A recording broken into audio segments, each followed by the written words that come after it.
La estequiometría es una rama de la química que estudia las relaciones cuantitativas entre los reactivos y productos en una reacción química, permitiendo calcular las cantidades necesarias de sustancias para que la reacción ocurra de manera completa.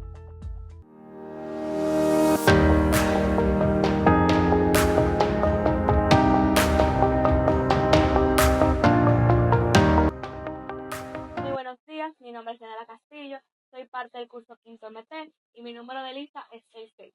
Y hoy les estaré hablando sobre las leyes ponderales. ¿Qué son las leyes ponderales? Las leyes ponderales son principios fundamentales en química que describen la relación entre la masa de los reactivos y la masa de los productos en una reacción química. Estas leyes son esenciales para entender cómo se combinan las sustancias y cómo se conservan las masas durante las reacciones. Seguimos con la conservación de la masa en reacciones químicas. En los procesos químicos es importante conocer si cambia o no la masa total de las sustancias intervinientes. El químico francés Antoine Lavoisier observó que durante la combustión de una vela aislada por una campana de vidrio, no se modificaba la lectura de la balanza, sino que los hidrocarburos de la vela reaccionaban con el oxígeno del aire de la campana, originando así dióxido de carbono y agua, pero la masa total era la misma antes y después. Ejemplos de la vida cotidiana. Tenemos que al introducir una cinta de zinc en ácido sulfúrico, se observa que la cinta se desvanece y en esta se forman unas burbujas transparentes. Se puede decir que aparentemente la materia ha desaparecido, pero esto se debe a que se forman productos que mantienen disueltos la solución o que se escapan al aire y no se ven. Seguimos con otro ejemplo de la vida cotidiana, que es cuando se cocina el arroz, se puede observar que el tamaño de este aumenta. Y aquí parece que la materia se ha creado de la nada, pero no es así. Esto es debido a que se produce una reacción de gelatinización entre el almidón de arroz y el agua, aumentando la masa final del arroz. Y por último, pero no menos importante, tenemos la ley de conservación de la masa o ley de Lavoisier. Esta es una reacción química que se conservan los elementos, así como la masa de cada uno. La reacción del yoduro de potasio con nitrato de plomo se observa la formación de un sólido amarillo. Realizando esta reacción sobre una balanza, se pudo observar que la masa de los reactivos y la masa de los productos es la misma. En todos los casos, teniendo en cuenta la masa de los reactivos y de los productos que intervienen, la masa permanece constante. Por esta razón, Antonio Lavoisier propuso en 1789 la ley de la conservación de la masa, en donde la masa de los reactivos es igual a la de los productos. Dicho de esta forma, la masa total de las sustancias reactivas no varía en el transcurso de la reacción química. Muchas gracias. Mi nombre es Emily González y voy a continuar los temas de las leyes ponderales, siguiendo con la ley de las proporciones definidas de Proust, donde en 1794 el químico francés Joseph-Louis Proust propuso que los elementos químicos están formados por átomos de un mismo tipo y que por otra parte los compuestos siempre contendrán los mismos elementos en cantidades fijas. Por ejemplo, tenemos el agua como compuesto, y es que el agua siempre estará formado por hidrógeno y oxígeno en una relación 2:1, es decir, 2 átomos de hidrógeno por cada átomo de oxígeno. Por lo que podemos ver que esta ley permite calcular las relaciones específicas en las que se formarán los compuestos, sin importar las cantidades que se tengan de cada elemento. Por ejemplo, para la preparación del óxido de zinc se necesitan 2 porciones de zinc para cada porción de oxígeno, en la que podemos ver en la ecuación química siguiente. Seguimos con la ley de las proporciones múltiples de Dalton. Y es que en 1804 el químico inglés John Dalton propuso que los elementos, al combinarse en proporciones fijas, forman compuestos, pero al combinarse de maneras distintas pueden formar compuestos diferentes. Aunque John Dalton no logró comprobar su idea, J.L. Gay-Lussac demostró que dos elementos, al formar compuestos múltiples, la masa constante de uno de ellos se mezclaba con la masa variable del otro, así manteniendo una relación sencilla de números enteros. Por ejemplo, el carbono. El carbono puede mezclarse con el oxígeno y formar dos compuestos. En uno la relación sería 1:1, formando el monóxido de carbono, y en otro sería la relación 1:2, formando el dióxido de carbono. Ya por último tenemos la ley de las proporciones recíprocas de Richter, donde a finales del siglo XVIII el alemán Jeremías Richter observó que el acetato de calcio y el tartrato de potasio al mezclarse eran químicamente neutras, por lo que de este experimento formuló lo que viene siendo la ley de las proporciones recíprocas, donde establece que las masas de dos elementos al combinarse con la misma cantidad de una tercera masa, o sea, de la masa de un tercer elemento, pueden mantener la relación de estas al combinarse entre sí. Tenemos un ejemplo, y es que el cobre puede reaccionar tanto con el azufre como el oxígeno, ya sea para formar sulfuro de cobre y óxido de cobre. Sin embargo, el azufre y el oxígeno pueden también reaccionar, formando dióxido de azufre, donde podemos ver que el azufre actúa con 32 gramos de masa, el cobre con 64 gramos de masa y el oxígeno actúa como un múltiplo de 16 gramos en ambas reacciones. Por lo que estas proporciones constantes ilustran perfectamente la ley de las proporciones recíprocas. Muy buenos días, yo soy Juan Almonte, estudiante de quinto MT, y hoy yo les voy a hablar sobre el balanceo químico de las ecuaciones. ¿Le llegaste? Bueno, tenemos que saber que el balanceo químico de ecuaciones es un concepto fundamental en la química. Sabía que cada reacción química debe cumplir con la ley de conservación de la masa. Eso significa que la cantidad de átomos de cada elemento debe ser igual antes y después de la reacción. También tenemos que saber qué es el balanceo de ecuaciones. Bueno, el balanceo de ecuaciones consiste en ajustar los coeficientes de los reactivos y productos para que la cantidad de átomos sea igual en ambos lados de la ecuación. Para esto hay varios métodos para el tanteo, como lo son el tanteo algebraico, algebraico y el long electron. Un ejemplo práctico de ese sería la combustión del metano, o sea, el gas metano que usamos en la estufa. La ecuación de este sin balancear sería CH4 más CO más O2 más O2 más CO2 más H2O. Si la dejamos así, la cantidad de oxígeno no es la misma en ambos lados. Pero si balanceamos esta quedaría CH4 más 2CO2 más CO2 más 2H2 más 2HO. Bueno, importancia del balanceo. Bueno, el balanceo es la clave en la industria química para calcular con precisión la cantidad de sustancias necesarias. También este es fundamental para formular fármacos. Ya por último, tenemos que saber en resumen que el balanceo de ecuaciones es esencial para garantizar las reacciones químicas, para que las reacciones químicas sean correctas y seguras. Buenas, mi nombre es Joaquín Usecha y el día de hoy les voy a estar hablando sobre la parte mía de mi exposición, que son las unidades de masa. Este tema empieza hablando que la necesidad de crear unidades de masa para los átomos y las partículas muy pequeñas surge a medida que la química se va conociendo como una ciencia cuantitativa. Tenemos el ejemplo de que dentro de un tubo de ensayo pueden caber millones y trillones de partículas de agua, pero al ser un número excesivamente grande, se le hacía muy difícil a los químicos poder calcularlo o trabajar con esto. Gracias a esto, estos mismos crearon una solución y crearon distintos medios, métodos y formas para poder calcular la unidad de masa de algunos elementos. Y a continuación vamos a hablar de estos y los más conocidos. Primero tenemos la unidad de masa atómica. Este se expresa con una U minúscula o también se puede expresar como Dalton y una DA, que se hizo así en memoria al químico inglés John Dalton. Como la magnitud de los átomos era tan pequeña, a los químicos se les hacía completamente complicado poder trabajar con esto, lo que les hacía en un punto determinar la masa atómica relativa. Esto se refería a que se tomaba la masa de un elemento y se comparaba con la masa de otro elemento completamente diferente, pero que ya estaba seleccionado y fuera de este tema.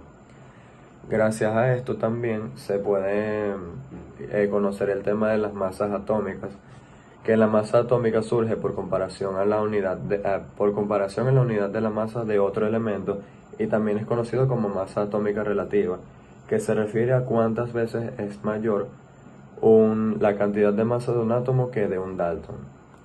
Cabe recalcar que para calcular la masa atómica de un elemento se deben tomar en cuenta la cantidad de isótopos naturales, sus masas isotópicas y la abundancia de estos. Siguiendo con las unidades de masa, tenemos el mol y el número de Avogadro.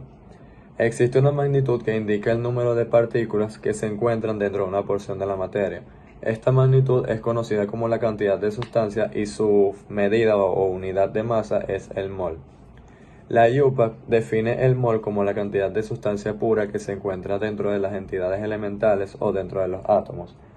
Para que se hagan una idea de lo grande que puede ser estas sustancias o la cantidad de partículas que hay dentro de una masa o dentro de un elemento, un solo mol equivale a 602.213 trillones, 673.600 billones. Este número se conoce como número de Avogadro y su nombre se hizo en honor al científico Amadeo Avogadro. Dentro de este tema también tenemos qué es la masa molar de un compuesto, que se define como la masa de un mol de moléculas de compuesto y se obtiene sumando el producto entre la masa molar y el número de átomos de cada elemento. Muy buenos días, mi nombre es Neudin Carrasco, soy estudiante de quinto MT y el día de hoy les voy a estar hablando sobre las relaciones estequiométricas. Todos los cálculos de las reacciones químicas se deben a partir de la ecuación química ajustada o balanceada. Gracias a esto, con conocer solamente una de las sustancias que participan en la reacción, podemos determinar la cantidad de las demás sustancias. También podemos hacer estos cálculos con las masas. Por ejemplo, los coeficientes indican la cantidad de sustancia en moles. Esto permite determinar las relaciones estequiométricas entre las sustancias que reaccionan y las que se forman. También a continuación tenemos un ejemplo para explicar dicha relación. Tomemos en cuenta la ecuación balanceada de la combustión del metano. Ya conocidas las masas atómicas de todos los elementos que participan en la reacción, sacamos las masas molares de los reactivos y de los productos. Luego verificamos que la masa de los productos sea igual a la masa de los reactivos mediante la ley de conservación de la masa. Y a partir de ahí podemos determinar la cantidad de sustancia deseada. También podemos sacar estos cálculos con el volumen. A partir de la información dada de la ecuación química balanceada, también podemos sacar estos datos en volumen, siempre y cuando las dos sustancias estén en estado gaseoso. También, mediante los coeficientes estequiométricos de la ecuación química balanceada, podemos determinar la relación que hay entre los gases que se reaccionan o que se forman en la reacción. Buenos días, mi nombre es Giancarlo y les estaré hablando del tema 5 que lleva por nombre reactivos, limitantes y en exceso. En una reacción química, los reactivos pueden estar en cantidades estequiométricas exactas o en proporciones diferentes. Cuando un reactivo se consume por completo y detiene la reacción, se llama reactivo limitante. El reactivo que queda sin reaccionar en exceso se denomina reactivo en exceso.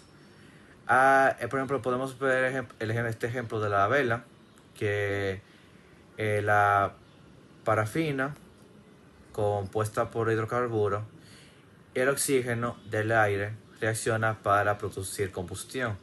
Si se consume